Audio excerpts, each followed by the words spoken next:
Muy buenas tardes, mis hermanos, ¿cómo están? Es una bendición estar nuevamente aquí alabando al Señor, adorándole y ahora recibiendo su palabra. ¿Está listo para recibirla? Vamos a ella, Mateo capítulo 24, versículo 24. Evangelio según Mateo capítulo 24, versículo 24. El día de hoy vamos a ver el tema número 10 de la serie, Falsos profetas, un peligro que sigue latente. Y el título de la enseñanza del día de hoy es El engaño de los falsos profetas. Leemos Mateo 24, 24.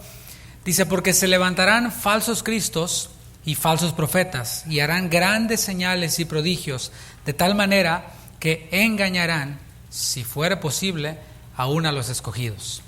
Esa enseñanza se podría llamar también Jesús y los falsos profetas, parte 2. ¿Por qué? Porque es una referencia directa que el Señor hizo acerca de los falsos profetas, pero en una etapa diferente del tiempo. La mención anterior que vimos en el Evangelio según Mateo es en el capítulo 5, fue en el capítulo 5, Sermón de la Montaña, el cual muchos ubican al principio del ministerio de Jesús. Es cuando Él dio este conocido Sermón del Monte o Sermón de la Montaña. Y esta otra mención que vemos aquí acerca de los falsos profetas, Jesús mencionando acerca de los falsos profetas, está en otro conocido discurso de Jesús que se ubica ya al final del ministerio de Jesús, antes de que Él vaya a la cruz. Estas fueron de las últimas palabras o el último discurso registrado en la Biblia que el Señor dio, y es conocido como el Sermón del Monte de los Olivos. Ahora lo vamos a ver a detalle, vamos a ver varios versículos, una buena porción ahí en el capítulo 24. Este Sermón del Monte de los Olivos es conocido por incluir el tema del final de los tiempos, o lo que se conoce como escatología. La escatología, del griego escatos, significa último, y logos significa estudio. Entonces, cuando juntamos estas dos palabras, escatos y logos, nos da la palabra escatología, el estudio del final de los tiempos, y es una rama, por supuesto, de la teología. Ese tema de la escatología o del final de los tiempos es un tema que genera mucho interés. Genera de hecho curiosidad, incluso por aquellos quienes no son creyentes. ¿Y por qué será esto? ¿Por qué será que el tema del final de los tiempos genera interés? Yo estoy seguro de que es porque el Señor depositó eternidad en nosotros. Dice la palabra en Génesis que Él nos hizo a su imagen y a su semejanza. El Señor no diseñó al hombre para morir, pero a causa del pecado, pues el hombre ahora morimos, ¿verdad? Nuestro cuerpo muere. Pero la eternidad quedó en nosotros. Quedó ese deseo por saber qué es lo que va a ocurrir en el futuro. Y desde las civilizaciones más antiguas nosotros vemos cómo tuvieron estos presagios o dieron estos presagios del final, y hubo este interés, esta atención acerca de conocer el futuro. El contexto de este sermón que nosotros estamos viendo es el siguiente. El Señor Jesús llegó a Jerusalén en lo que le llaman el Domingo de Ramos, montado en un pollino. Todos alababan al Señor Jesús y decían, Hosana al Hijo de David, bendito el que viene en el nombre del Señor. Bueno, maravilloso, ¿no?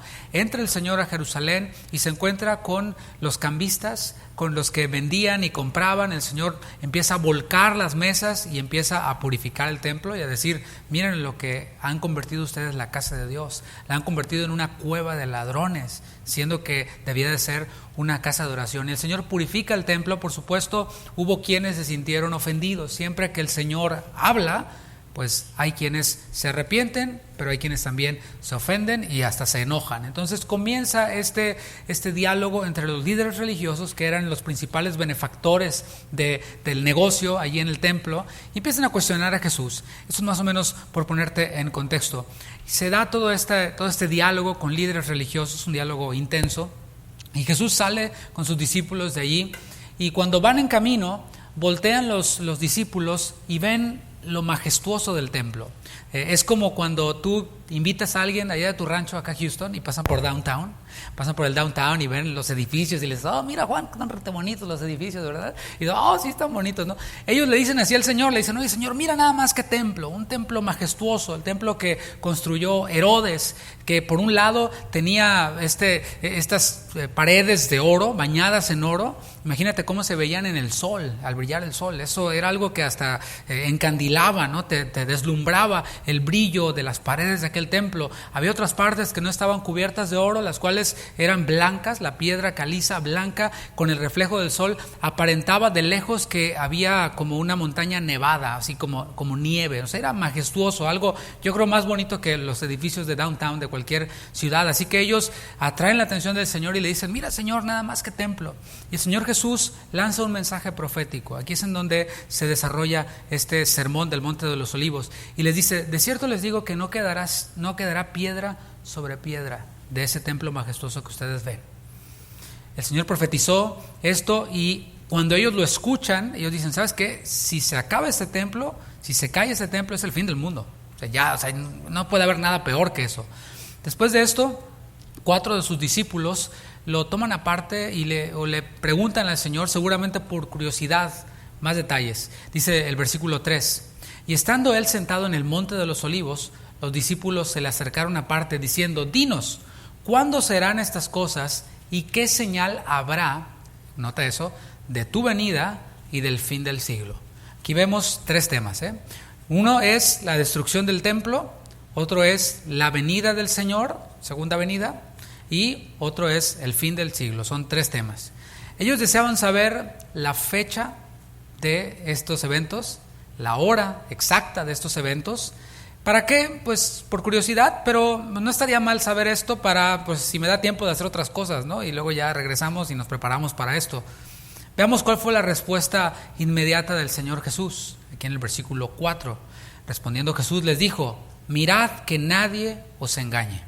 ¿Cuál es la pregunta? ¿Cuándo vendrán estas cosas? ¿Cuándo sucederán estas cosas? La respuesta es: cuidado, no se dejen engañar. Como que no tiene mucho sentido. El Señor no les respondió a lo que ellos querían escuchar, no entretuvo su curiosidad. Y así es Dios. Dios no está para entretener nuestra curiosidad. Cuando nosotros le preguntamos, Él nos responde como Él quiere. Él nos responde lo que necesitamos escuchar. En el título de esta enseñanza vemos la palabra engaño. Y es una palabra recurrente en ese capítulo 24. Aparece la palabra engaño en el versículo 4, en donde estamos, versículo 5, versículo 11, versículo 24. Engaño es una palabra recurrente. Entonces, más que la respuesta a cuándo vendrán estas cosas, me parece que es importante esta palabra engaño, que significa en el griego hacer errar, es la palabra planao, significa hacer errar, significa extraviar, significa descarriar. Yo vengo de una ciudad que es más o menos turística, es una ciudad en donde hay playa, y nos visitaban a nuestra ciudad, que no es muy grande, Tampico, Tamaulipas, nos visitaban personas de la Ciudad de México, de Monterrey, de varios lugares. Y recuerdo yo, antes de convertirme, por supuesto, antes de Cristo, estaba con mis amigos por ahí en la calle y llegaba alguien con cara de turista, ¿no? ¿Sí sabes cuál es la cara de turista? Así como medio perdido, ¿no? Y oye, ¿cómo le hago para llegar a X punto, algún punto turístico? Y nosotros, pues de malvados, antes de Cristo, por supuesto, le decíamos: no, mira, te vas todo derecho y luego doblas a la esquina y le sigues derecho. Y lo mandábamos, en vez de a la playa, lo mandábamos a San Luis Potosí o a Veracruz, otro lado, que nada que ver, ¿no? Por maldosos. Los engañábamos, los hacíamos errar, los hacíamos extraviarse y los descarriábamos del lugar a donde ellos querían llegar.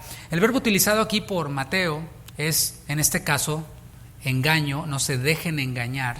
Es una llamada de atención, donde dice mirad. Es una llamada de atención que demanda de ellos diligencia, demanda de los discípulos diligencia. Mirad, ellos debían de estar atentos para no ser engañados. Hay un refrán conocido que dice: la curiosidad mató al gato. ¿Lo has escuchado? Seguro sí. Así que en vez de que el Señor satisfaga la curiosidad de los discípulos, demanda de ellos una acción. Ustedes me preguntan, pero yo demando de ustedes una acción. La acción es estar alertas para no dejarse desviar hacia el error, no dejarse extraviar, no dejarse descarriar del camino, de este camino que vimos la semana pasada, ¿no? El Señor está diciéndoles algo que va a ocurrir en el futuro. Ellos le dicen: ¿cuándo ocurrirán estas cosas? Y el Señor les responde, no lo que querían escuchar, pero sí algo que ocurriría en el futuro para ellos y en el presente para nosotros. Esta oportunidad de engañar aumenta, se va haciendo más grande conforme va avanzando el tiempo. Ya veremos por qué. El que trata de engañar, según la Biblia, el engañador por excelencia, el que trata de hacer errar, de extraviar, de descarriar a los creyentes, es Satanás. El Señor no trata de descarriar a los incrédulos, porque esos ya están descarriados. Trata de descarriar a los que estamos en este camino del Señor. Fíjate lo que dice 2 Corintios capítulo 11 versículo 3. 2 Corintios 11, 3. Dice: pero temo que como la serpiente con su astucia engañó a Eva, vuestros sentidos sean de alguna manera extraviados de la sincera fidelidad a Cristo. Entonces Jesús está refiriéndose a agentes o a instrumentos de Satanás que operan por medio del engaño. Dice aquí que la serpiente con su astucia engañó a Eva, y esos agentes o enviados, emisarios de Satanás, sépanlo o no, operan por medio del engaño. Y este engaño, no nos salgamos del contexto, va en el contexto del tema de los últimos tiempos. Esta curiosidad por saber el día, la hora, todo esto de los últimos tiempos. Dice el versículo 5 de Mateo 24: porque vendrán muchos en mi nombre. Aquí es en donde empieza ya la advertencia, ¿no? Lo que el Señor quería decirles a ellos. Porque vendrán muchos en mi nombre, diciendo: yo soy el Cristo, y a muchos engañarán. Jesús advierte, si ves el versículo 5, que son muchos que vienen en el nombre del Señor. Y voy a mostrar de algunas de las estrategias engañosas de esos agentes de Satanás aquí en ese texto. Primeramente, vemos que presumen ser enviados por Jesús. Dice: porque vendrán muchos en mi nombre, vengo de parte de Jesús. Y esto es una de las estrategias de los engañadores falsos profetas, que no pertenecen a una iglesia local. Lo veíamos la semana pasada. No puede venir alguien de parte de Jesús si no está respaldado por el proyecto de Jesús, que fue la iglesia. El templo, ese edificio, se derrumbó, lo vamos a ver, pero la edificación del Señor, que es su iglesia, permanece de pie y permanecerá de pie, y es por medio de la iglesia que el Señor Jesús establece apóstoles, profetas, evangelistas, pastores, maestros, para la edificación del cuerpo de Cristo, de la iglesia y para la iglesia. Pero estos engañosos o engañadores son aquellos quienes dicen: yo vengo de parte de Jesús, sin pertenecer a una iglesia, o mienten diciendo que pertenecen a alguna iglesia. En realidad, como vimos la semana pasada, son ley para sí mismos. Vimos que en el Antiguo Testamento los falsos profetas decían que Dios los había enviado cuando ellos mismos se enviaron, no Dios. También los falsos profetas dicen ser algo que no son. Dice aquí, diciendo, porque vendrán muchos en mi nombre, diciendo: yo soy el Cristo. Entonces vemos esta característica de decir algo que no son, decir que son algo que en realidad no son. Utilizan títulos para acreditarse. Lo estamos viendo los viernes en la segunda carta a los Corintios, cómo había aquellos quienes presentaban tarjetas de presentación o cartas de recomendación. Se recomendaban a ellos mismos y decían: yo soy apóstol, cuando en realidad no lo eran. Bueno, esto hacen los falsos profetas. Presumen de títulos que no tienen. Por ejemplo, el fundador de la secta Los Testigos de Jehová, de cual vamos a hablar de su profecía más adelante. Este hombre decía haber sido ordenado como pastor, decía saber griego, decía saber latín, hebreo, filosofía y teología. Y todo esto él lo dijo bajo juramento. En una corte puso la mano sobre la Biblia y juró decir la verdad y nada más que la verdad. Después dijo esto, que había sido ordenado como pastor, que sabía griego, latín, hebreo, filosofía, teología, y todo esto era mentira. Y eso es el fundador de una secta, la cual, por cierto, se formó dentro del cristianismo verdadero. Este hombre del cual yo te estoy hablando, fundador de los Testigos de Jehová, se formó como presbiteriano, y de allí pues él salió, por supuesto, ¿no? Esto es el fundador de una secta. Pero ¿qué podemos decir de aquellos quienes se introducen en las filas del cristianismo?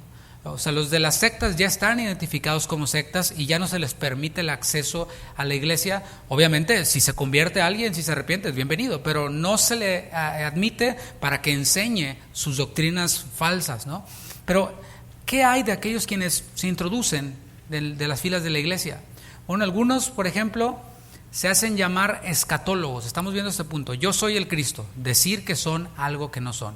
Hay quienes dicen ser escatólogos y basta usar el sentido común y no nada más dejarse llevar. Es escatólogo, wow, espérate. No existe la carrera de escatología, no existe.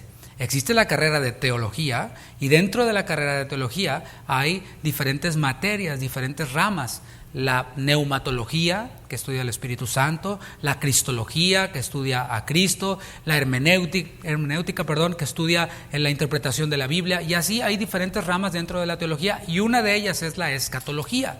No hay tal cosa como un escatólogo. Es como si yo dijera que Carlos es el anunciólogo, que está dando los anuncios, y yo soy el guitarrólogo porque toco la guitarra, y así, ¿no? Pero nos sacan ese tipo de títulos para acreditarse y para atraer la atención a sí mismos y así dar su mensaje. Y el tema es de que cuando Jesús dijo, tengan cuidado de no ser engañados, somos engañados nomás porque nos dicen que son escatólogos, guitarrólogos, anunciólogos, limpiadorólogos o lo que sea, ¿no? Algunos predicadores ambulantes dicen ser judíos, por ejemplo. Esa fue otra que se puso muy de moda, ¿no? Como que la cultura judía manifestaba un cierto nivel de espiritualidad superior. Y se presenta por ahí algún predicador ambulante que anda por todos lados diciendo, no, yo provengo de los judíos, yo soy judío, es mi país Israel y yo pertenezco a la comunidad judía de no sé dónde. Y bueno, después preguntan a la comunidad judía a la que dicen pertenecer y dicen, no lo conocemos, nada que ver con nosotros. Y sale la mentira. ¿Por qué decir que eres algo que no eres? Porque tu mensaje también es falso. La semana pasada mencioné acerca de un apologista que murió recientemente, el cual mencioné la semana pasada, pero no voy a hablar más de eso. Voy a hablar acerca de lo que él dijo ser, cómo se presentaba él, este apologista. Por cierto, la apologética es otra rama de la teología. Él dijo ser maestro de Oxford. Así fue como él engañó a sus fans. Entonces, si se para aquí el hermanito Panchito que dice, no, hermanos, pues yo apenas sé leer, ¿verdad? Como quien dice, más que nada, pues dice, el hermanito. Pero se para yo soy maestro de Oxford. Todos, wow, ¿no? Dígame lo que quiera, este sí sabe. Bueno, él dijo ser maestro de Oxford. Él dijo haber estudiado física cuántica en Cambridge. Él dijo poseer 3 doctorados, ser el chairperson o moderador del departamento de evangelismo de una universidad de teología. ¿Y sabes qué? Después todo eso se descubrió que era mentira. Nadie encontró sus títulos, sus 3 doctorados. Preguntaron en Cambridge, aquí no estudió física cuántica. Preguntaron en Oxford, aquí tampoco estudió. Preguntaron en esta universidad de teología y dijeron, pues ese departamento de evangelismo nunca existió aquí, pero él decía ser chairperson de este departamento de evangelismo. Y así, mentira tras mentira tras mentira, y todo con títulos, con credenciales, con ser algo que en realidad no son. La profecía de Jesús, mis hermanos, se cumplió. Ellos le dijeron, ¿cuándo serán estas cosas? ¿Qué señal habrá? Muchos van a engañar diciendo que son algo que no son. Y lo vemos que se está cumpliendo. De hecho, poco después de estas palabras que Jesús les dijo a sus discípulos, el apóstol Pablo escribió esto en 2 Corintios 11:13. 2 Corintios 11:13. Si quieres, déjale un separador ahí en Mateo 24 y los demás textos los puedes anotar, van a aparecer en la pantalla. Dice 2 Corintios 11:13, porque estos son falsos apóstoles, o sea, dicen ser apóstoles, pero no son fake. Obreros fraudulentos que se disfrazan como apóstoles de Cristo. ¿Has visto noticias de hombres quienes se visten de policía, se disfrazan de policía y llegan a las casas, tocan las puertas y asaltan y roban? Hasta en las películas salen, ¿no? Bueno, esos se disfrazan no como policía, sino como apóstoles de Cristo. Versículo 14, y no es maravilla, porque el mismo Satanás, de quien son agentes ellos, se disfraza como ángel de luz. Esa es una de las estrategias de Satanás, disfrazarse para engañar. Ahora veamos, esas son algunas de las características, decir que son quienes no son, pero ahora veamos el mensaje de algunos engañadores. Vamos a comenzar por las sectas. Cada una de estas sectas que voy a mencionar surgieron desde algún círculo cristiano, desde alguna denominación cristiana. Después se supo que eran sectas, ¿no? Por su doctrina. Primero vemos a los adventistas. En 1844, Elena White dijo a los adventistas que no tuvieran niños. Les dijo, haz de cuenta que me paro aquí en la iglesia, Dios me libre, ¿no? Les dijo a los de su iglesia, ¿no? A los que se adherían al adventismo, ya no tengan hijos. Las mujeres, la esposa por un lado, el esposo por otro lado, y ya no tengan hijos porque el Señor va a venir ya. Esto, por supuesto, causó muchos divorcios entre los adventistas. La esposa por un lado, el esposo por otro lado. Causó muchos problemas, muchos divorcios, y eso está documentado en la historia. Vemos, por ejemplo, otro ejemplo a los mormones. En 1891, Joseph Smith, fundador de la iglesia mormona, convocó una reunión de sus líderes de la iglesia y les dijo que había hablado con Dios. Esto es otra cosa, otro rasgo de los falsos profetas. Dios me habló, traigo un mensaje de Dios. Y esto no es solo de los falsos profetas. Nosotros también como creyentes debemos de tener cuidado al decir Dios me habló. Noto que con mucha ligereza decimos, es que Dios me dijo, es que Dios me habló. Luego ves lo que dices, o lo que dicen, perdón, no sé qué, estamos teniendo problemas con el micrófono, me parece. Es para que se despierten, ¿no?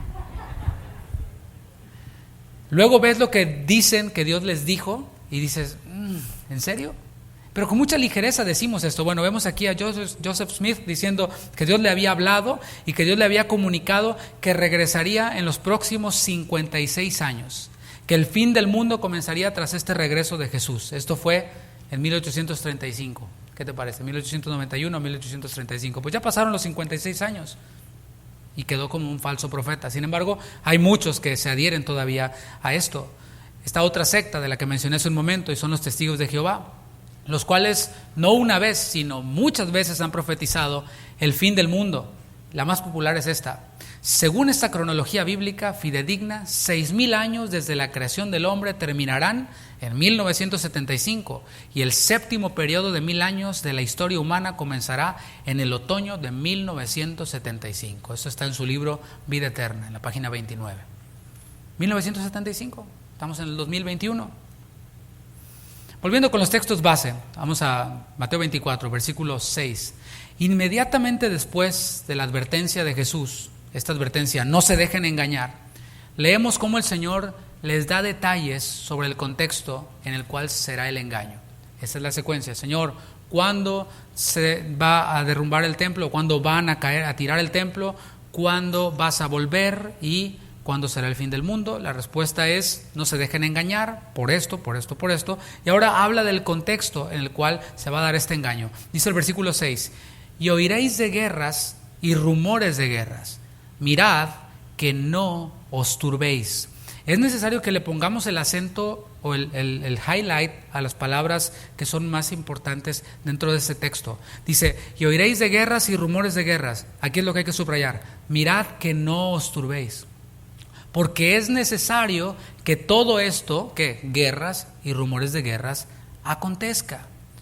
Mis hermanos, por más que nosotros tengamos fe, por más que nosotros decretemos, declaremos y establezcamos y reclamemos que no va a haber guerras, las guerras se van a dar.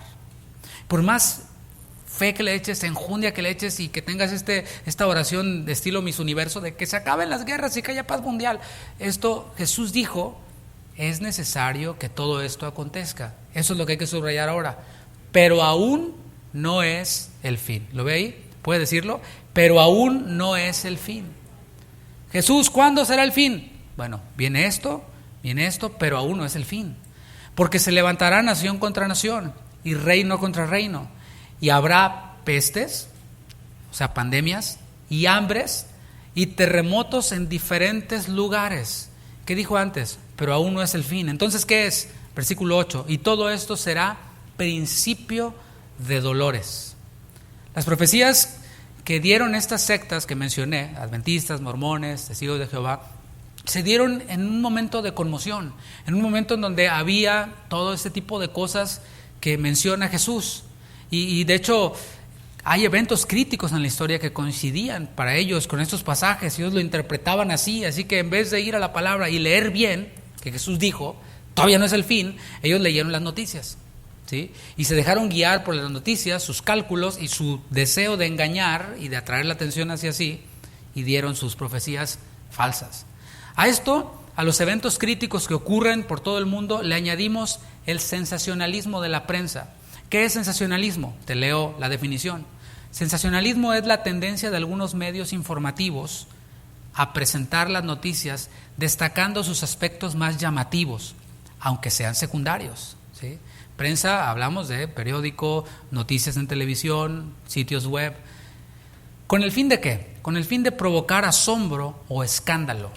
Mis hermanos, eso es lo que hacen los medios de comunicación, muchos de ellos. Por eso busquemos algún medio cuando veamos noticias que sea fidedigno. Luego nos dejamos llevar por cada cosa. Hace poco, ahora, ¿qué es lo que está vendiendo en los medios? La serie de Luis Miguel, ¿sí? Y entonces sacan por ahí a un cuate, no, este es el hermano de Luis Miguel, está cantando en una iglesia, ¿ya lo vio? Está cantando en una iglesia y ahí está cantando dizque el hermano de Luis Miguel. Y los comentó toda la gente así, sí es el hermano, ay no, y ya sacan toda su telenovela. No es el hermano de Luis Miguel. Es un cantante cristiano que imita a Luis Miguel o que canta como Luis Miguel. Pero como se ve borroso, a los medios no les importa si es verdad o no es verdad. Lo que quieren es vender la noticia. Y así podría mencionar un montón de ejemplos. ¿Podría Biden dar una reforma migratoria tras la pausa? ¿No? Y ahí estamos todos viendo, ¿no? Estamos todos los paisanos viendo cuándo va a ser la reforma migratoria. Y no, es pura mentira. Nomás por ahí un legislador dijo que a lo mejor, pero por lo pronto ya tuvieron cautiva a la audiencia. Esto es sensacionalismo. Continúo leyendo la definición. Los medios de comunicación sensacionalistas se caracterizan por difundir información polémica, chocante o que llama mucho la atención, a menudo de escasa trascendencia, pero que despierta gran interés entre el público, en perjuicio de otros asuntos o de los aspectos objetivamente más importantes de tales asuntos. Es común que en los medios de comunicación sensacionalistas se tienda a ver repetidamente información dudosa, falsa o dañina. Los objetivos del sensacionalismo son espurios para el periodismo: la obtención a toda costa de mayor repercusión, audiencia o tirada, y por tanto mayores beneficios económicos, o la manipulación de la opinión pública con un determinado propósito. ¿Sabes cuál es? Un propósito empresarial. O puede ser un propósito político o ideológico, y los medios infunden su ideología. Y ahí tienes al medio que se supone que debe de únicamente informar, pero empieza a imponer la agenda de alguna comunidad en particular, la comunidad gay. Si tu propósito no es apoyar a una comunidad, tu propósito es informar, pero ahí está. O apoyar a algún político. No, ahorita como está Biden, ese sí me conviene, todo lo bonito de Biden lo saco. Pero cuando era Trump, a ese le tiraba toda. ¿Te fijas?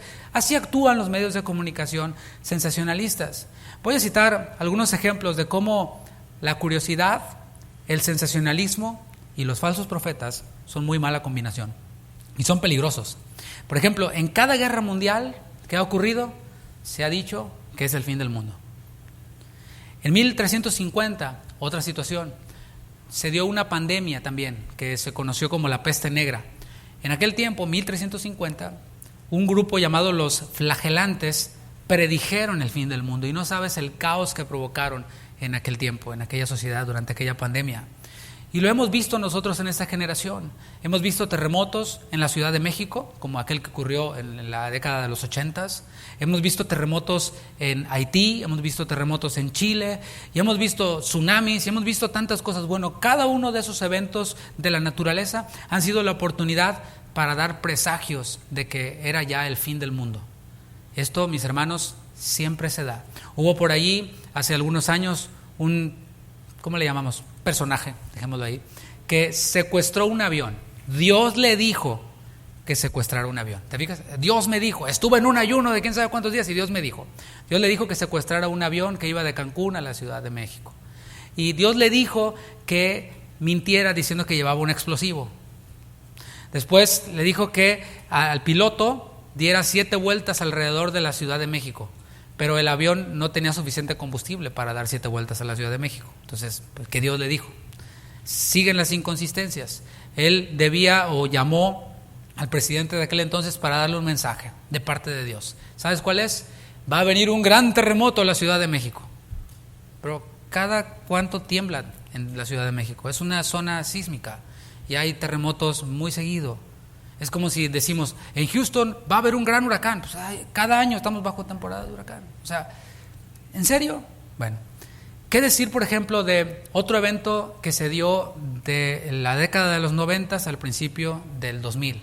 Se conoció como el Y2K. ¿En qué consistía este Y2K? Porque yo sé que hay muchos jóvenes aquí, ¿verdad? Y no saben de qué se trata.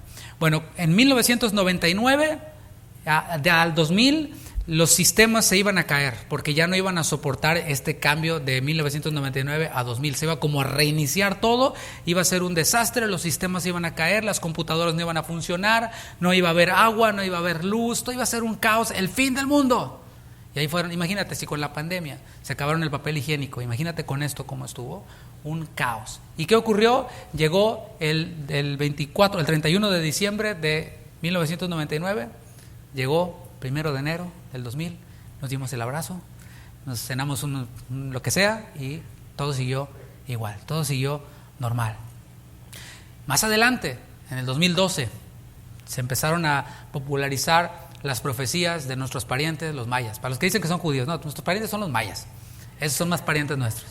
Los mayas profetizaron que en el 2012 se iba a acabar el mundo y empezó las noticias y todo este sensacionalismo, hasta una película se hizo, varias películas se hicieron, ¿no? Y como película está entretenido, ¿no? Ahí estás con las palomitas, está bueno.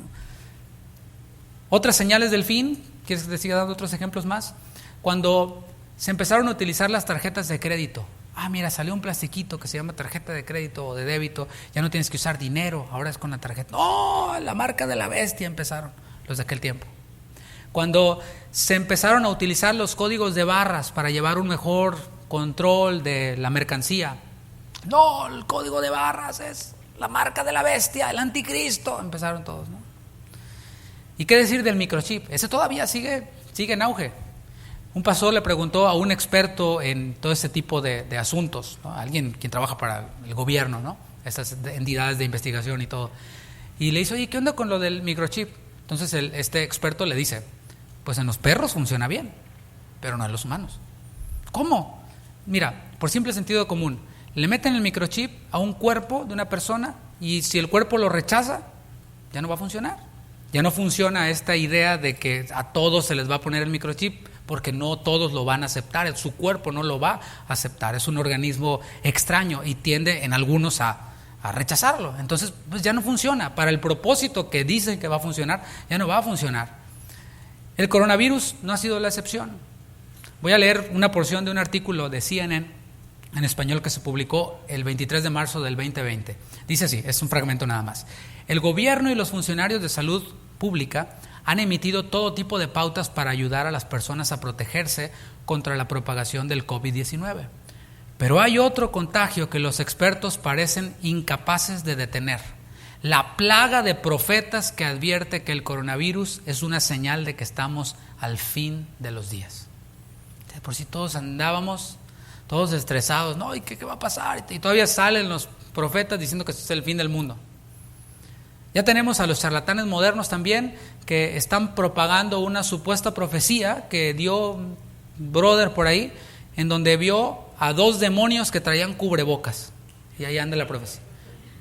Los demonios y el cubrebocas. Otros diciendo que la vacuna del COVID es la marca de la bestia. Y así podemos seguir. ¿Te fijas cómo la línea de tiempo nos va afirmando lo que Jesús dijo? Últimos tiempos, pues van a surgir muchos falsos profetas. Yo creo que las falsas profecías van a ser todavía más de risa cada vez, ¿no? Otros profetas, predicadores, que en vez de predicar el evangelio lo que hacen es propagar fake news. O sea, le hacen la competencia a todos los medios, ¿no? Y salen en vivo, por supuesto, monetizando y diciendo, acaban de aprobar una ley en donde ya todos pueden portar armas en Estados Unidos. Y bueno, sí, ya sé, ya lo vi en Univisión. Usted, pastor, predique el evangelio. ¿No lo llamó el Señor a predicar el evangelio o a dar noticias? Siempre, mis hermanos, han habido guerras. Siempre han habido. Santiago dijo, ¿por qué surgen las guerras? Pues por el pecado, porque ustedes piden y piden mal y hay codicia en ustedes y siempre va a haber, mientras que haya hombre que fue creado, que fue con pecado, fue creado a imagen de Dios, pero contaminado con el pecado, siempre van a haber guerras, siempre van a haber rumores de guerras. Han habido, hay y habrá. Ahora mismo podemos preguntarnos, ¿hay guerras? Sí, hay. ¿Hay rumores de guerras? También, pero hace 20 años también hubo, en tiempos de Jesús también hubo. Siempre han habido pestes, acabo de citar una en 1300. Siempre han habido pestes, siempre han habido hambres, siempre han habido terremotos. Pero el versículo 6 es lo que a nosotros nos debe de dirigir ahí. Jesús dijo, pero aún no es el fin. ¿A quién le vamos a creer? ¿Le vamos a creer a Jesús o le vamos a creer a los flagelantes o a estos sensacionalistas? El Señor habló de señales, y cuando nosotros revisamos objetivamente la Biblia, vemos que no hay una señal clara, porque siempre han habido estas cosas. El asunto es de que no debemos de centrarnos en la señal, sino a dónde nos está indicando la señal que nos va a llevar. Eso vamos a ver ahora. El propósito de Jesús no era ni es que los discípulos nos centremos en la señal y decodificarla y barajearle por aquí, sumarle, restarle y decir, ya sé el día y ya sé la hora. El engaño consiste en distraerse con las señales. Si todos estos eventos lamentables que hemos hablado, que Jesús habló, guerras, rumores de guerras, pestes, hambres, todo esto no son el fin, entonces ¿para qué el Señor los mencionó? Quizás puedas preguntarte. Bueno, lo mencionó para lo que dice el versículo 9, para que lo que va a venir, vino para ellos y va a venir para nosotros y está pasando, no nos tome por sorpresa. Dice el versículo 9, entonces os entregarán a tribulación y os matarán, y seréis aborrecidos de todas las gentes por causa de mi nombre. ¿Sabes cómo se llama eso? Se llama persecución. El Señor nos advirtió a sus discípulos de esto. No se distraigan que si las guerras, que si las pestes y que si le sumas la bestia y esto. No, prepárense porque va a venir persecución. Esto sí, prepárense para eso. Os entregarán a tribulación y os matarán, y seréis aborrecidos de todas las gentes por causa de mi nombre. Eso pasó, pasa y seguirá pasando. Versículo 10, muchos tropezarán entonces, sobre todo esos a quienes les prometieron prosperidad, a quienes les prometieron ven a Cristo y se van a acabar tus problemas, ven a Cristo y vas a ser la más bonita, ven a Cristo y te vas a conseguir un marido así como DiCaprio, y así. ¿Viene la persecución? Claro, muchos tropezarán, se escandalizarán y dirán, ¿por qué a mí, Señor? Y se entregarán unos a otros, y unos a otros se aborrecerán. Versículo 11, y muchos falsos profetas se levantarán y engañarán a muchos. En medio de ese ambiente de persecución, se levantan falsos profetas para engañar. En medio de las crisis, los falsos profetas engañan de diversas maneras. Lo vimos en el Antiguo Testamento. Por ejemplo, hablando en este contexto, hay unos de los falsos profetas quienes dicen que falta mucho para el fin. Dicen, no, pues mira, el Señor no vino. Hay uno por ahí muy famoso, argentino, que dijo, no, es que nosotros somos la generación castrada, así dijo. Porque andaban que ya viene Cristo y que ya viene Cristo y que ya viene Cristo y no estudiamos y no hicimos nada y ahora estamos batallando. Y eso de que el Señor va a venir, falta mucho, dice este. Eso es falso también. O sea, Jesús dijo, aún no es el fin, pero nos dirige hacia algo y vamos a ver qué es, cuál es realmente la señal hacia donde nos lleva. Hay otros quienes dicen que Cristo ya vino, o sea, niegan que Cristo vaya a volver, porque dicen, no, ya vino. Otro muy famoso también, que por cierto murió, su avioneta cayó por allá en las Bahamas y murió. Este decía, ustedes dicen que Cristo va a venir, pero ya vino. Ahora es tiempo de que nosotros conquistemos el mundo, y las artes, y los negocios, y no sé qué. Pero hay otros quienes no entran en esa categoría, entran en la categoría, y son de los que estamos hablando, del sensacionalismo. ¿Qué es lo que logran hacer? Logran distraer a los creyentes del objetivo verdadero. Y terminan estos creyentes quienes se dejan distraer atemorizados. Por eso el Señor dijo en el versículo 6, mirad que no os turbéis. Un creyente lleno de temor, un creyente turbado, lo único que está evidenciando es que no confía en Dios. Recuérdate aquel momento cuando iban los discípulos con Jesús en la barca y se desata aquella tempestad. ¿Qué ocurre? Los discípulos se llenaron de temor y el Señor los reprendió y les dijo, hombres de poca fe. Un creyente atemorizado, un creyente turbado, es un creyente que no confía en Dios. Y el mensaje de estos engañadores guía a los discípulos, quienes lo siguen, discípulos de ellos, a estar bajo temor, a no confiar en Dios y por ende no confiar en la iglesia, en el pastor, en nadie. Si no confían en Dios, ¿cómo van a confiar en sus hermanos? Si no confían en Dios, ¿cómo van a confiar en la iglesia? Pastor, convenza a aquella persona que no confía en la iglesia. No, yo no soy político en campaña. No, si no confía en Dios, pues no va a confiar en nadie. ¿Qué se pueden esperar los demás? Un creyente atemorizado no se sujeta a la autoridad. ni de Dios, ni de nadie. Por eso dice el versículo 12, y por haberse multiplicado la maldad. Y vimos la semana pasada que esa palabra maldad es anomia en griego, ausencia de ley. Yo no tengo ley, porque nadie llena el estándar para ser mi autoridad. ¿Se entiende? Un creyente atemorizado, termina enfriándose y no persevera. Claro, porque como no confía en Dios, como es ley para sí mismo, el camino, el espiral descendente es que pues no persevera, se enfría. Y continúa Jesús diciendo, y por haberse multiplicado la maldad, el amor de muchos se enfriará. Mas el que persevere hasta el fin, este será salvo. No está hablando de obras para ser salvo, porque dice la palabra que somos salvos por gracia, por medio de la fe, no por obras. Lo que está diciendo aquí es que da evidencia de ser salvo aquel quien persevera hasta el fin. Da evidencia de ser salvo aquel quien no es ley para sí mismo, aquel, y todo eso que dijimos hace un momento. Un creyente atemorizado, mis hermanos, ¿tú crees que va a testificar? ¿Tú crees que va a predicar el evangelio? Por supuesto que no. Pero Jesús dice en el versículo 14, y será predicado este evangelio del reino en todo el mundo para testimonio a todas las naciones, y entonces vendrá el fin.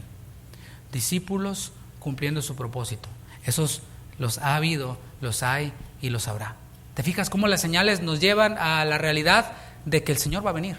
Señor, ¿qué señal hay de tu venida? Mi venida. El Señor le llamó a todas estas cosas de las que habló, guerras, hambres, pestes y todo esto, le llamó principio de dolores. Lo vimos ahí hace un momentito. Y en el original se añade principio de dolores de parto. Si hay hermanas aquí que tienen hijos, ¿sí? Bueno, yo obviamente no experimenté esos dolores, pero tengo 2 hijos y pude testificar de que esos dolores son intensos, pero además de ser intensos, son intermitentes y van creciendo. Se empieza el dolor y se quita. Y después viene otra vez un poco más fuerte y se quita. Y luego viene más hasta que ya son más continuos y más intensos. Así son los dolores de parto. Y esto es lo que va el Señor a describir, cómo son estos dolores de parto y qué tan intensos pueden ser. Dice el versículo 15, por tanto, cuando veáis en el lugar santo la abominación desoladora de que habló el profeta Daniel, el que lee entienda, el que no entienda es porque no lee. 16, entonces los que estén en Judea huyan a los montes. El que esté en la azotea no descienda para tomar algo de su casa, y el que esté en el campo no vuelva atrás para tomar su capa. Mas hay de las que estén encintas, y hay de las que críen en aquellos días. El Señor se compadece por estas personas vulnerables. Orad pues que vuestra huida no sea en invierno ni en día de reposo, porque habrá entonces gran tribulación, cual no la ha habido desde el principio del mundo hasta ahora, ni la habrá. Y si aquellos días no fuesen acortados, nadie sería salvo, mas por causa de los escogidos, aquellos días serán acortados. Cuando vemos todo en su contexto, esto cobra mucho sentido. El Señor viene, pero mientras que Él viene, nosotros esperamos su venida predicando el evangelio. Y el Señor está extendiendo su misericordia y está extendiendo este tiempo en el cual Él regresará para que más personas sean salvas. ¿Cuántos dan gloria a Dios? Eso es ser luz del mundo. Eso es ser sal de la tierra. Porque cuando la iglesia sea arrebatada, cuando los creyentes seamos arrebatados, el mundo va a estar sin sal y va a estar sin luz. La pregunta es si estamos siendo sal y estamos siendo luz, si estamos viviendo por la fe.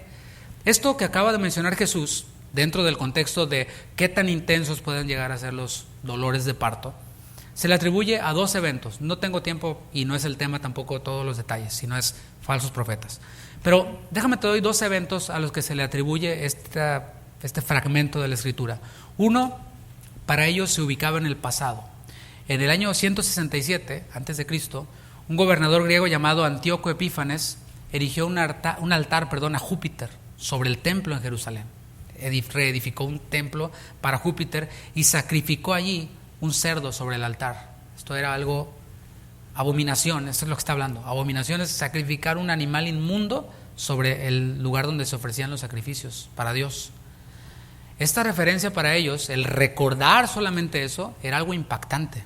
O sea, algo terrible, algo que ellos no creían que pudiera volver a ocurrir. O sea, por naturaleza como que rechazamos que las cosas horribles puedan volver a ocurrir. Como que nadie aceptamos de manera automática que pudiera llegar a haber otra inundación y otro huracán devastador aquí en Houston. Tendemos a rechazarlo. Bueno, esto venía a sus mentes, obviamente a una mucho mayor escala.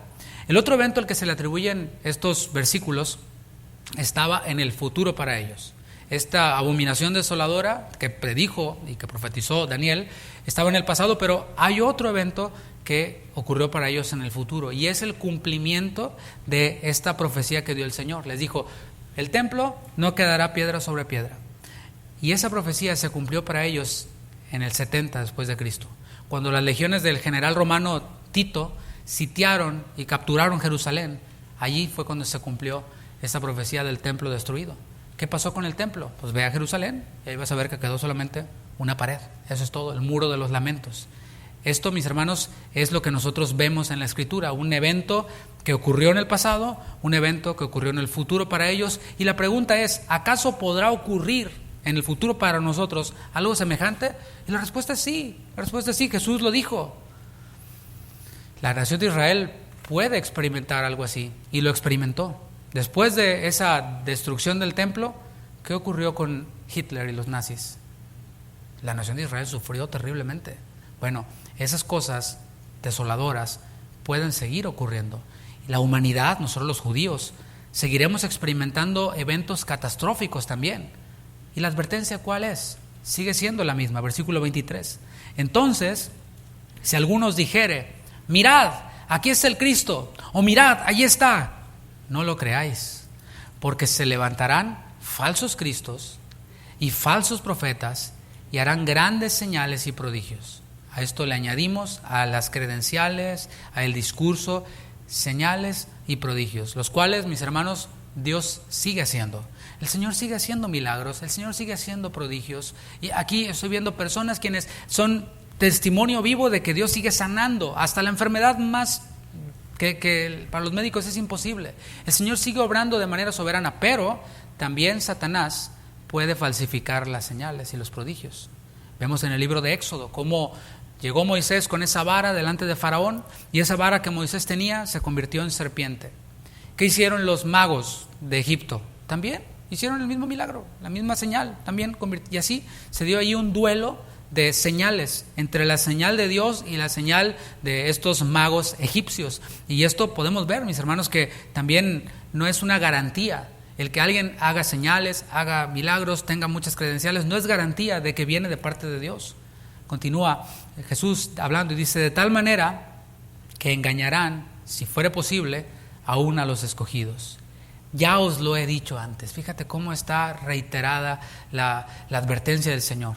Así que si os dijeren, mirad, está en el desierto, no salgáis.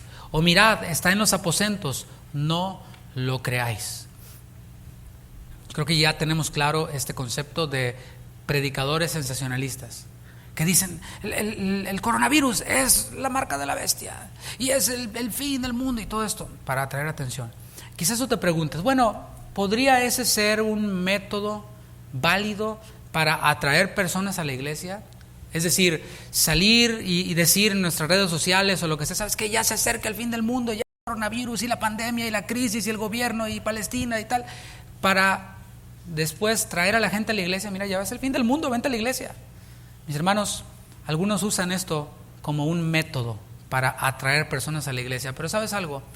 Quienes son atraídos por el miedo, cuando no llega eso que se les dijo que iba a llegar, se van. Cualquier otro método, y eso es hablar método miedo para atraer personas, eso pasa. Método comida, vamos a ofrecerles comida a las personas. Bueno, ¿sabes qué? Cuando encuentran una iglesia donde les den mejor comida, se van a ir a la otra iglesia con mejor comida. Un show aquí impresionante, ¿sabes qué? Van a encontrar otra iglesia donde les den otro show, o el día que no hagas el mismo show, se van a ir. Y esto ocurrió, y no porque Jesús estuviera pretendiendo atraer personas, no, Jesús no vino en campaña política, ¿sabes? El Señor vino y llamó y dijo, sígueme. Todo el que quiera ser mi discípulo, sígame. Niéguese a sí mismo, tome su cruz. El Señor no anduvo, ya ándale, ¿quieres ser mi discípulo? Ya se me fue voy a ir por él. Y luego confundimos y decimos, es que le saludó el pastor. Sí, bueno, ve cómo actúa el buen pastor. ¿Sabes cómo actúa el buen pastor? Así. ¿Qué? ¿Ustedes también se quieren ir? Cuando se fueron todos aquellos que venían por su comida, Cuando el Señor les dijo, todo aquel que no come mi carne y bebe mi sangre, pues no tiene parte conmigo. Dura es esta palabra, ¿quién la podrá escuchar? Y se fueron. Y Jesús no fue, no, espérenme, vengan, regresen, es que, bueno, ahora sí. No, Jesús voltea con los discípulos, con los que quedaban. ¿Ustedes también se van a ir? ¿A quién iremos, Señor? Si solo tú tienes shows impresionantes. Si solo tú tienes tortas de pescado. Si solo tú tienes estos métodos sensacionalistas, exitosos. No, si solo tú tienes palabras de vida eterna. El Evangelio es lo único que salva. No nuestros métodos, no nuestras estrategias, no, es el Evangelio el único que salva. No hay nada más para dar. ¿Qué tienen en esta iglesia? A Cristo. No, y nada más, ¿qué más quieres? Con eso nos basta y nos sobra.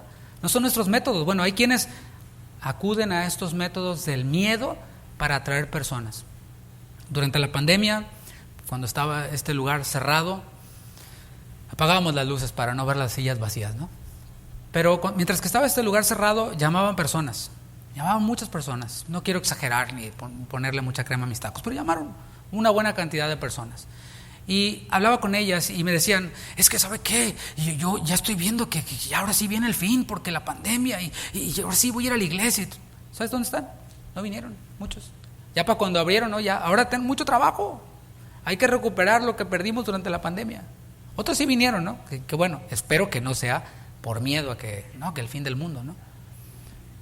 Otros vinieron un tiempo, pero ya cuando vieron, pues ya la vacuna, ya todo a la normalidad, bueno, ahí nos vemos en la próxima pandemia, terremoto, destrucción, guerra, rumor de guerra. Lo único que salva es el Evangelio. Aquel quien dice, Señor, solo tú tienes palabras de vida eterna, no matter lo que pase alrededor del mundo, yo te voy a seguir, Señor. Quizás los falsos profetas no se dan cuenta de que están haciendo mancuerna o equipo con Satanás. Quizás no, seguramente no. Ellos mismos de hecho están engañados por sus propias concupiscencias, por ese deseo de atraer la atención a sí mismos, de ser admirados. Si no, no dirían que son egresados de Cambridge, de Harvard. No, porque les gusta atraer la atención hacia sí mismos. Estos falsos profetas comunican ya sea con palabras o con su actitud, yo soy el Cristo, como lo dijo el Señor Jesús. La palabra Cristo viene del griego Christos y significa ungido. Yo soy el ungido, pero la palabra dice que todos tenemos la unción del Santo. Todos los creyentes estamos ungidos, pero estos falsos profetas dicen, yo soy el ungido. O sea, yo sí estoy ungido, ustedes no. O estoy ungido en otro nivel que ustedes no.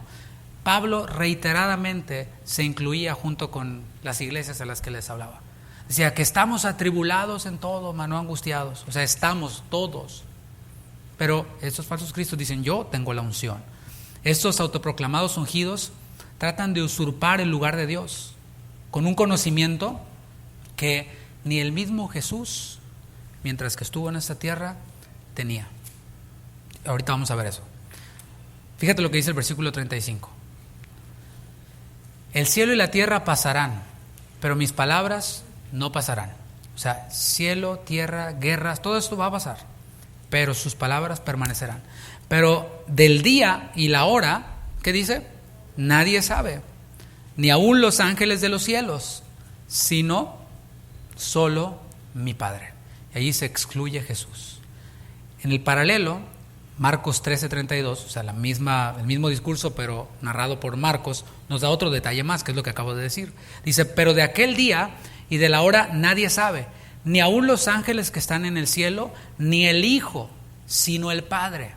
Jesús es Dios, siempre ha sido Dios, pero Filipenses 2 dice que el Señor no estimó el ser igual a Dios como cosa que aferrarse, se hizo como uno de nosotros, con un cuerpo humano, que se cansaba, que le daba hambre, que le daba sed, pero que también se sujetó al Padre en esta voluntad de que Él no supiera, ni que los ángeles supieran, ni que nadie supiera cuándo sería el día y la hora de su segunda venida y del fin del tiempo.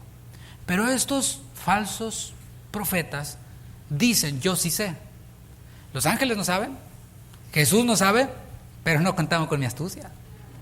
Yo sí sé, porque claro, soy escatólogo.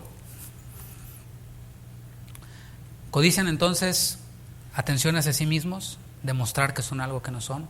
Codician cosas materiales, ¿Por qué? Porque por supuesto, si eres el ungido, si tú sí sabes, eres bien doctorados, 3 doctorados, esto y aquello, te puedes hacer un estilo de vida a costas del sensacionalismo, de las fake news, de los clickbaits. Llenan su agenda de conferencias, porque no, claro, voy a Chicago, ahora voy a Nueva York, ahora voy a Houston, ahora voy a Atlanta, ahora voy aquí, ahora voy allá, ¿sabes qué? Pero nunca van allá a Totonitapango, allá, ¿cómo se llama? En Guatemala, ¿no? A Tangamandapio, allá, no van a Nueva York. Bueno, conferencias, obviamente, haciéndose un estilo de vida. Si yo te dijera, me sorprendí de uno de estos, en Google ahí está, $6.6 millones es lo que tiene. Dices tú, ¿para qué quiere un pastor o un escatólogo $6.6 millones? Bueno, porque nosotros le damos clic a los videos y lo vemos, y lo vemos, y lo vemos, y lo vemos. Y decimos, a mí no me cuesta nada, no sale nada de mi bolsa, no, pero a él sí le llega, 6.6.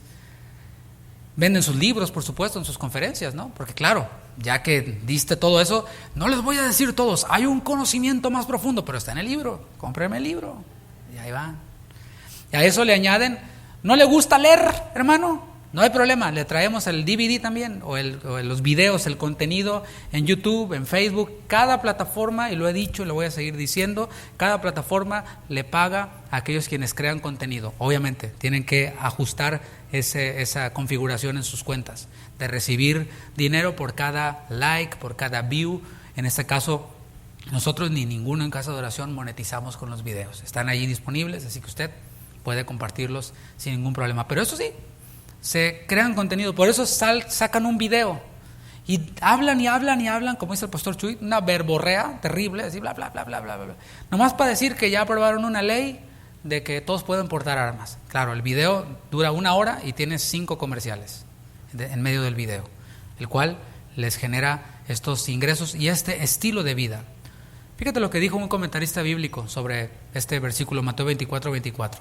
Dice, un falso profeta es una persona que trata de propagar su propia versión de la verdad, más bien que la verdad como se encuentra en Jesucristo. Y una persona que trata de vincular a otros consigo misma, más bien que con Jesucristo. La consecuencia inevitable de eso es que un falso profeta produce división en lugar de edificar la unidad. Porque este tema de los últimos tiempos puede ser un tema controversial por las diferentes posturas que hay. Algunos interpretan de una forma, otros de otra forma. Todo eso entra dentro de doctrina secundaria. Ahorita vamos a ver cuál es la doctrina esencial. Jesús la va a mencionar ahora. Pero ¿qué es lo que hacen? Es causar controversia, causar discusión. Y ahora me voy a hacer un video. ¿La salvación se pierde o no se pierde? ¿El diezmo es del Antiguo Testamento o del Nuevo Testamento? ¿La mujer puede predicar o no puede predicar? ¿El arrebatamiento, los cristianos van a pasar la gran tribulación o no? Y empiezan todo ese tipo de cosas. Y eso, views, money. Ante la curiosidad por saber cuándo será el fin, debemos recordar, esa es la verdad fundamental, que el Señor va a volver. Gracias por lo que dijeron, amén. Eso va a pasar, el Señor va a regresar, vino una vez como siervo, pero va a volver como rey en su segunda venida. Eso pase lo que pase, va a ocurrir. Todos los creyentes de distintas posturas doctrinales en cuanto a los detalles, de diferentes denominaciones, todo genuino creyente coincide y coincidimos en esto, en que el Señor va a venir, y lo dijo el versículo 27, porque como el relámpago que sale del oriente y se muestra hasta el occidente, así será también la venida del Hijo del Hombre. No sabemos cuándo va a ser, pero va a venir. ¿Cuántos dicen amén? El Señor, en su potestad, en su autoridad, en su todo conocimiento, que es mucho más alto que el más erudito, decidió que no supiéramos ni el día ni la hora, pero hemos de estar seguros de que va a ocurrir. El Señor dijo que vendría, ¿sabes cuándo? Cuando menos lo esperen. Versículo 44 de este capítulo 24. El Señor dijo que vendría, ¿sabes cómo? Como ladrón en la noche. ¿Verdad que no te manda un text message? Querido señor Pérez, voy a llegar por ahí como a la 1:45 de la mañana. No, así viene el Señor, así va a venir. Es lo que dice 2 de Pedro 3:10, es lo que dice 1 de Tesalonicenses 5:2, que va a venir como ladrón en la noche, cuando nadie lo espere, pero va a venir. La venida de Cristo y el fin, que son el templo, ya se cumplió la profecía. La venida de Cristo y el fin no deben de ser cosas que nos infundan temor a los genuinos creyentes, que nos turben o que nos tengan así todos estresados. No, ¿sabes qué es lo que debe de producir en un genuino creyente? Gozo. Lo que debe de producir son ansias y deseo porque eso ocurra. Lo veíamos el viernes. De hecho, la comunidad cristiana, los primeros cristianos, ¿sabes cómo se saludaban entre ellos? Maranata. ¿Sabes qué significa Maranata? El Señor viene. Eso, ¿sabes qué? Me está yendo bien mal, estoy siendo perseguido, atribulado, la persecución está llegando a mi vida y veo a este brother y me dice, Maranata. Sí, el Señor viene. Y Pablo decía, no sé qué escoger, porque por un lado quiero irme ya con el Señor y verle cara a cara y estar delante de Él y recibir galardones y coronas y estar delante de su trono adorándole por la eternidad, pero otra parte me muestra que he de estar aquí ocupado, haciendo su obra, edificando su iglesia, entonces no sé qué escoger. Pero mis hermanos, ha de estar en nosotros este deseo y estas ansias de que el Señor regrese. El Apocalipsis es el libro preferido de los, ¿cómo les llamaremos? Sensacionalistas, pero también de los curiosos. El Apocalipsis, en el capítulo 22, ya al final de la Biblia, ¿sabes qué es lo que dice? Dice Apocalipsis 22, 17, y el Espíritu y la esposa es la iglesia, o sea, tú, yo, los que hemos sido comprados con la sangre de Cristo, dicen, ven. Y el que oye, diga, ven, diga usted, ven también. Y el que tiene sed, venga. Y el que quiera, tome del agua de la vida gratuitamente. Eso es nuestro Dios. Mis hermanos, esto decía el viernes, no funciona porque nos estén echando miedo, ¿no? Ay, el pastor te va a regañar, no, y el pastor te va a disciplinar. No, ¿sabes qué? Esto es un anhelo de nuestro corazón. Anhelo que el Señor vuelva y anhelo que el Señor me encuentre con la lámpara encendida. Y lo anhelo ya. Y gracias, Señor, porque cuando tengo sed puedo venir a ti y tomar de esta agua de vida. Y es gratuita. ¿Cuántos dicen amén? Aunque haya dolores de parto, los cuales son necesarios, según Jesús. Y dolores de parto, me refiero no a todas las hermanas embarazadas de Casa de Oración Houston, sino a estos dolores de parto de guerras, rumores de guerras, pestes, hambres, los cuales ocurrieron, ocurren y van a ocurrir con mayor intensidad. Estos son necesarios. Pero ¿sabes qué? Ante todo embarazo doloroso e incómodo, hay una esperanza. ¿Sabes cuál es? Oler el bebé así. ¿A poco no huelen bien rico? Cuando los bañas, ¿verdad? Cuando no hay que cambiarles el pañal. Pero tienes ese bebé en tus brazos y dices, ¿a poco no dices? Valió la pena el estar toda dolorida y estar ahí con los achaques y no poder dormir, acomódate de un lado y del otro lado. Vale la pena cuando los tienes en tus brazos. Bueno, eso es lo que el Señor nos está mostrando. Se va a dar a luz la venida de nuestro Señor Jesucristo, que va a arrebatar a su iglesia al sonar la trompeta. Todos los muertos en Cristo resucitarán primero. Luego, nosotros, los que hayamos quedado, seremos arrebatados. Ahora, que vemos nosotros esta realidad de que Cristo va a volver por su iglesia, ¿cómo vamos a esperar su venida? Ese es el punto. Aquí nos lleva, mis hermanos, porque el sensacionalismo nos encierra ahí en, no, pues que sí va a ser esto, que aquel, que si el anticristo es este, que si es aquel, y luego no fue, ahora va a ser este, ahora no, y que los demonios y los cubrebocas, y que Cristo viene en septiembre, y todas estas cosas, ¿no? Pero el tener la esperanza en el hecho de que Cristo va a volver, nos demanda a nosotros, allí sí, acciones. Demanda de nosotros acciones, algo activo. ¿Cómo me va a encontrar el Señor? Ese es el punto. ¿Cómo voy a esperar la venida del Señor? Bueno, velando y orando. Jesús dijo una parábola de estas mujeres que tenían sus lámparas, ¿verdad? Unas con aceite, otras sin aceite. ¿Cómo vamos a esperar al Señor con nuestra lámpara encendida o apagada? Y eso nadie lo puede hacer por nosotros. ¿Cómo vamos a esperar al Señor? Trabajando en su obra. Parábola de los talentos. A uno dio 5, a otro dio 2, a otro dio 1, a cada uno conforme a su capacidad, y luego se fue. Y llegó cuando no les avisó. Y ahí salieron todas las chafeadas del, no, es que yo sabía que tú eras hombre que recoges donde no esparciste. Y salió con su discurso ahí tipo Cantinflas, ¿no? Y enterré el talento. ¿Cómo nos va a encontrar el Señor? Esperando su venida. El viernes hablábamos acerca de esto, escucha la enseñanza del viernes.